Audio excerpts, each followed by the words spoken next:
আপনার মতে শাশুড়িকে? শাশুড়ি তো সে যার নিজের মেয়ে ন্যাংটা হয়ে বললে কিছু না, যেন বৌমার মাথায় সবসময় ঘোমটাটা দেওয়াই থাকে। শাশুড়ি তো সে যে কথা কথা খোটা দেয় যে আমার ছেলের জন্য মেয়েদের লাইন লাগছে না, আমরা মনে হয় রাস্তায় বাতি নিয়ে বসেছিলাম ছেলেদের জন্য।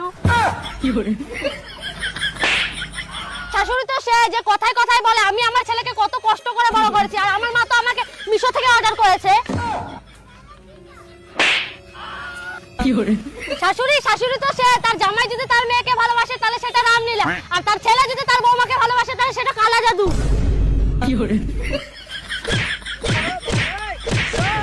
শাশুড়ি তো সে যে বিয়ের আগে বলবে যে আমার কোনো কিছু দরকার নেই, তবে বিয়ের পরে বলবে তোর বাপের বাড়ি থেকে দিয়েছেটা কি। এত কিছুর পরে হালো কাবলাটা বলে যে শাশুড়িকে মায়ের চোখে দেখবে। এই কাবলাকে আমি কি করে বুঝাই? যেমন দারচিনিতে চিনি থাকে না, কলগেটে গেট থাকে না, আমলেটে আম থাকে না, তেমন শাশুড়ি মায়ের মধ্যে কোনোদিনও মা থাকে না। এই তোর ঘর তোরাই ঝবে, তোকে কইলি প্রেম করে বিয়ে করতে না, তোরাই ঝবে আরো প্রেম করে বিয়ে কর, হবে এই তোর।